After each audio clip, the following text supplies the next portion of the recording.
नमस्कार मेरे प्रिय साथियों। तो कैसे हैं आप सभी दोस्तों। स्वागत आप सभी का आपके अपने यूट्यूब चैनल द स्टडी 3005 में।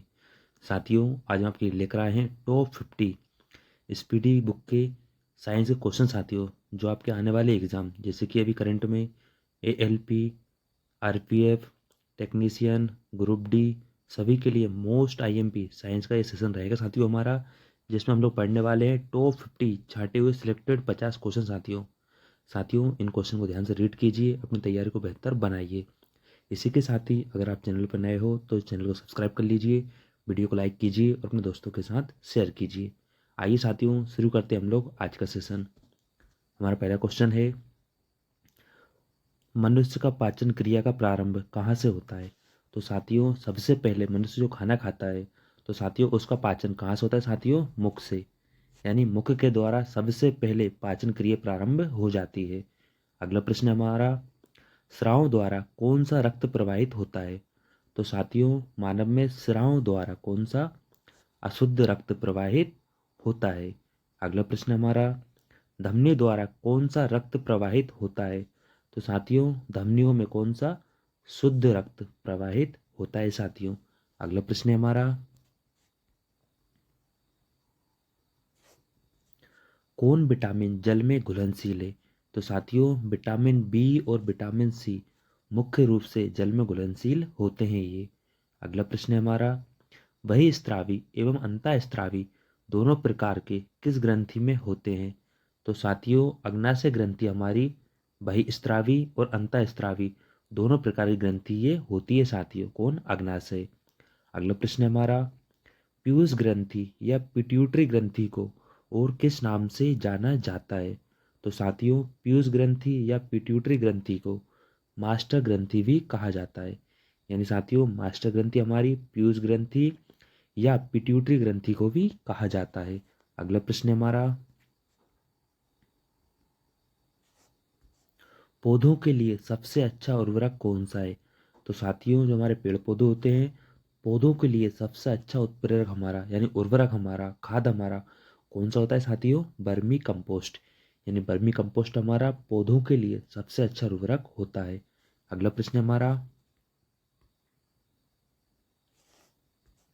पेट्रोलियम किस प्रकार की चट्टान में पाया जाता है। तो साथियों, पेट्रोलियम हमारा अवसादी चट्टानों में पाया जाता है। यानी कि पेट्रोलियम किसमें, अवसादी चट्टानों में पाया जाता है। अगला प्रश्न है हमारा, गब्बर को उड़ाने के लिए काम आने वाली गैस कौन सी है। साथियों, ये हमारा गुब्बारा है। यानी कि गुब्बारा को उड़ाने के लिए काम आने वाली गैस कौन सी है। कौन सी साथियों, हीलियम गैस। यानी कि जो गुब्बारे होते हैं उनमें प्रमुख रूप से हीलियम गैस भरी जाती है, जो बहुत ही हल्की होती है। अगला प्रश्न हमारा, DDT का उपयोग किस रूप में किया जाता है। तो साथियों, DDT का प्रयोग उर्वरक यानी कि खेतों में उर्वरक के रूप में प्रयोग किया जाता है। किसका, DDT का। अगला प्रश्न है हमारा, एथेनॉल के अत्यधिक सेवन से कौन सा अंग प्रभावित होता है। साथियों, यदि व्यक्ति एथेनॉल का अत्यधिक सेवन कर लेगा तो उसके को कौन सा अंग प्रभावित होगा साथियों, यकृत। यानी कि हमारा लीवर, यकृत डैमेज हो जाता है एथेनॉल के अत्यधिक सेवन से। अगला प्रश्न है हमारा, सभी अम्लों में अनिवार्य रूप से पाए जाने वाला पदार्थ क्या है। तो साथियों, हाइड्रोजन हमारा प्रमुख रूप से लगभग सभी अम्लों में पाया जाता है। अगला प्रश्न है हमारा, आग फैलने की सबसे कम संभावना किस वस्त्र में होती है। तो साथियों, सूती वस्त्र में सबसे कम आग लगने, आग फैलने की संभावना होती है। क्योंकि साथियों, सूती वस्त्र हमारा जो आग लगती है तो उसमें साथियों सबसे कम जलता है, यानी सबसे ज़्यादा यह सुरक्षित रहता है। अगला प्रश्न है हमारा, लोहे का सबसे महत्वपूर्ण स्रोत कौन सा है। तो साथियों, मानव शरीर के लिए जो लोहा आवश्यक होता है उसके लिए सबसे ज़्यादा महत्वपूर्ण स्रोत हमारा क्या होता है साथियों, हरी सब्जियां जैसे कि पालक। साथियों, हरी सब्जियों में सबसे ज़्यादा लौह पदार्थ पाया जाता है। अगला प्रश्न हमारा, शनिवार किसका अयस्क है। तो साथियों, शनिवार हमारा प्रमुख रूप से मरकरी का अयस्क कहलाता है। अगला प्रश्न हमारा, शरीर के ताप का नियंत्रण किसके द्वारा किया जाता है। तो साथियों, मानव शरीर में ताप का नियंत्रण किससे होता है, हाइपोथैलेमस ग्रंथि से। यानी साथियों हाइपोथैलेमस ग्रंथि के द्वारा मानव शरीर में ताप का नियंत्रण किया जाता है। अगला प्रश्न है हमारा, कशेरुकी दंड में कितनी हड्डियां होती हैं? तो साथियों मानव शरीर में जो कशेरुकी दंड होता है इसमें साथियों 33 यानी कि टोटल 33 हड्डियां पाई जाती हैं। अगला प्रश्न हमारा, एथलीट एथलीट फुट नामक रोग किस कारण होता है? तो साथियों जो एथलीट फुट रोग होता है ये हमारा किसके कवक के द्वारा होता है, यानी कि कवकों के द्वारा एथलीट फुट बीमारी फैलती है। अगला प्रश्न हमारा, दमा नामक रोग किससे होता है? तो साथियों दमा नामक रोग भी हमारा किससे, कवक के द्वारा होता है, यानी कवकों के द्वारा एथलीट फुट नामक बीमारी और दमा बीमारी हमारी कवकों के द्वारा होती है। अगला प्रश्न हमारा, सूत्र कणिका को क्या कहा जाता है? तो साथियों सूत्र कणिका यानी माइट्रोकांडिया को सूत्र कणिका भी कहा जाता है। अगला प्रश्न हमारा, पेनिसिलिन किस प्रकार बनाया जाता है? तो साथियों जो पेनिसिलिन जिससे घाव भराते हैं मानव शरीर में चोट लग जाती है तो वह साथियों किससे, कवक से बनाए जाते हैं, यानी कवकों के द्वारा ही पेनिसिलिन दवाई बनाई जाती है। अगला प्रश्न हमारा, लौंग किससे प्राप्त होता है? साथियों जो मसालों में लौंग प्रयोग की जाती है ये हमारी पुष्प कली से प्राप्त होती है, यानी साथियों पौधे की कली से यानी पुष्प कली से लौंग प्राप्त होती है। अगला प्रश्न हमारा, भारत में केंद्रीय धान अनुसंधान संस्थान केंद्र कहाँ पर है? तो साथियों कहाँ पर है ये, कटक उड़ीसा में, यानी साथियों उड़ीसा में कटक नामक जगह पर भारतीय केंद्रीय धान अनुसंधान संस्थान पाया जाता है। अगला प्रश्न है हमारा, किन कोशिकाओं की मदद से रोगों के प्रतिरोध पैदा होते हैं?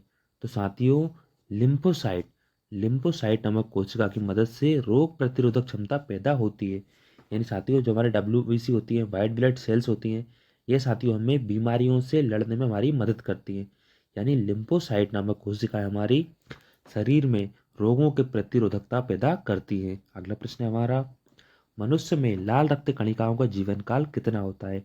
तो साथियों मानव शरीर में जो आरबीसी होती हैं, यानी साथियों जो आरबीसी होती हैं रेड ब्लड सेल्स, इनका जीवन काल साथियों 120 दिन का होता है। कितना होता है? 120 डेज का। अगला प्रश्न है हमारा, उत्तम गुर्दा किस सिद्धांत पर कार्य करता है? तो साथियों हमारे जो गुर्दे होते हैं साथियों ये हमारे किस पर, डायलिसिस यानी कि डायलिसिस सिद्धांत पर कार्य करते हैं। अगला प्रश्न है हमारा, किसी व्यक्ति की आंखों का रंग काला नीला क्यों होता है? तो साथियों आपने देखा होगा किसी व्यक्ति की आंखें भूरी होती हैं, किसी की काली होती है, किसी की नीली होती हैं, तो ये साथियों आयरिस के कारण होता है, यानी आंखों में जो आयरिस नामक पदार्थ पाया जाता है इसकी प्रकृति के कारण आंखों का रंग काला नीला होता है। अगला प्रश्न हमारा, जब आंख में धूल चली जाती है तो कौन सा अंग, यानी साथियों कौन सा अंग, इसे कहा जाता है सूजकर यानी फूलकर, कौन सा अंग सूजकर गुलाबी हो जाता है? तो साथियों हमारी कौन सी, नेत्र श्लेष्मा, यानी कि नेत्र श्लेष्मा हमारी आंख की जो हिस्सा होता है नेत्र श्लेष्मा, यह साथियों धूल चले जाने पर क्या होता है, सूजकर गुलाबी हो जाता है। अगला प्रश्न हमारा, निषेचन मुख्यतः कहाँ होता है? तो साथियों निषेचन मुख्यतः फेलोपियन ट्यूब में होता है, यानी साथियों निषेचन कहाँ होता है हमारा, फेलोपियन ट्यूब में। अगला प्रश्न है हमारा, किस पादप का पुष्प पुष्प सबसे बड़ा होता है? तो साथियों रफलेसिया नामक पौधे का पुष्प सबसे ज्यादा बड़ा होता है साथियों। अगला प्रश्न है हमारा, वृक्ष की आयु को कैसे पता लगाया जाता है? साथियों आप कैसे पहचानोगे कि यह वृक्ष कितने वर्ष पुराना है? तो साथियों यह वलय से, यानी कि जब पेड़ को काटा जाता है तो साथियों उसके अंदर छोटे छोटे वलय पाए जाते हैं, इन वलयों की संख्या को गिनकर पेड़ की आयु का पता लगाया जाता है। अगला प्रश्न हमारा, किस वैज्ञानिक को अनुवांशिकी का पिता कहा जाता है? तो साथियों ग्रेगर मेंडल को, यानी कि ग्रेगर मेंडल जी को अनुवांशिकी का पिता कहा जाता है। अगला प्रश्न हमारा, मनुष्य में गुणसूत्र की संख्या कितनी होती है? तो साथियों मनुष्य में गुणसूत्र की संख्या कितनी होती है, 46 यानी कि 46 होती है। अगला प्रश्न है हमारा, कपास रेशा किससे प्राप्त होता है? यानी साथियों जो कपास का रेशा होता है ये किससे, ये पौधों के बीजों से प्राप्त होता है। किससे साथियों, बीजों से कपास रेशा प्राप्त होता है।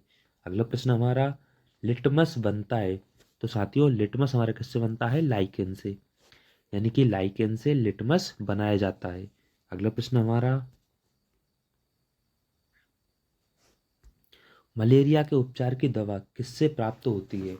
तो साथियों मलेरिया के उपचार की दवा हमारी सिनकोना वृक्ष से प्राप्त होती है, यानी कि सिनकोना वृक्ष के द्वारा मलेरिया की दवा प्राप्त होती है। अगला प्रश्न हमारा, अधिक शराब पीने वाले लोग किस बीमारी से मरते हैं? तो साथियों सिरोसिस नामक बीमारी, यानी कि मनुष्य के फेफड़ों में सिरोसिस नामक बीमारी हो जाती है, जिसके कारण अधिक शराब पीने से व्यक्ति की मृत्यु हो जाती है। अगला प्रश्न हमारा, मरुस्थल में उगने वाले पौधे क्या कहलाते हैं? तो साथियों जीरोफाइट, यानी कि मरुस्थल में उगने वाले पौधे हमारे जीरोफाइटस कहलाते हैं। अगला प्रश्न हमारा, राष्ट्रीय ऊंट अनुसंधान केंद्र कहाँ है? तो साथियों ये हमारा बीकानेर राजस्थान में है, यानी कि राष्ट्रीय ऊंट अनुसंधान केंद्र बीकानेर राजस्थान में स्थित है। अगला प्रश्न हमारा, दालचीनी कहाँ से प्राप्त होती है? तो साथियों दालचीनी हमारी वृक्ष की छाल से, किससे? वृक्ष की छाल से दालचीनी प्राप्त होती है। अगला प्रश्न हमारा, फूलों का अध्ययन कहलाता है? तो साथियों फूलों का अध्ययन हमारा एंथोलॉजी कहलाता है, यानी एंथोलॉजी फूलों के अध्ययन को कहा जाता है। अगला प्रश्न हमारा, मसाले की रानी किसको कहा जाता है? तो साथियों इलायची को, इलायचियों को मसालों की रानी कहा जाता है। अगला प्रश्न हमारा, पेडोलॉजी में किसका अध्ययन किया जाता है?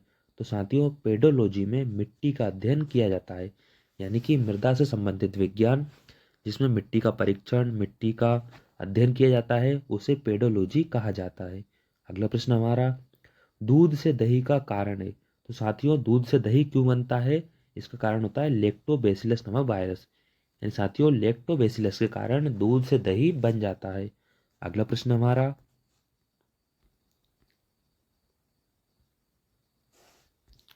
विषाणु में क्या होता है?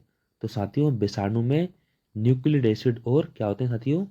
न्यूक्लिक एसिड और प्रोटॉन, यानी कि विषाणु में न्यूक्लिक एसिड और प्रोटॉन पाए जाते हैं। अगला प्रश्न हमारा, किस शैवाल से आयोडीन प्राप्त होता है?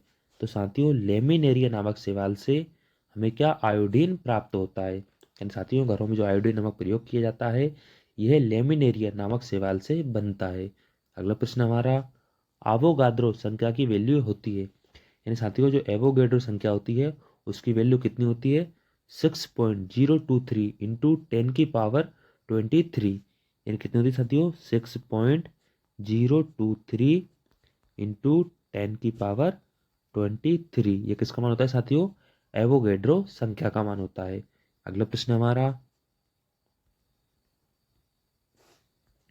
मानव रक्त में ऑक्सीजन का परिवहन करता है? तो साथियों आरबीसी हमारी, यानी रेड ब्लड सेल्स आरबीसी मानव शरीर में ऑक्सीजन का परिवहन करती हैं। अगला प्रश्न हमारा, साउंड की चाल होती है? तो साथियों यानी ध्वनि की चाल कितनी होती है? 760 मील प्रति घंटा, यानी कि ध्वनि की चाल, साउंड की चाल 760 मील प्रति घंटा होती है।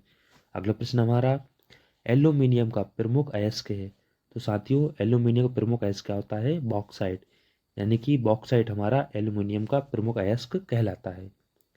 साथियों कैसा रहा आज का सेशन? अंत तक बने रहने के लिए आपको बहुत बहुत धन्यवाद। इसी के साथ ही अगर आप चैनल पर नए हो तो चैनल को सब्सक्राइब कर लीजिए, वीडियो को लाइक कीजिए और अपने दोस्तों के साथ शेयर कीजिए।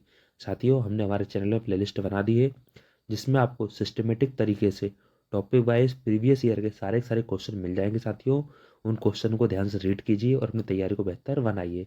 ठीक है साथियों, मिलते हैं अगले सेशन में। Thank you so much, thanks for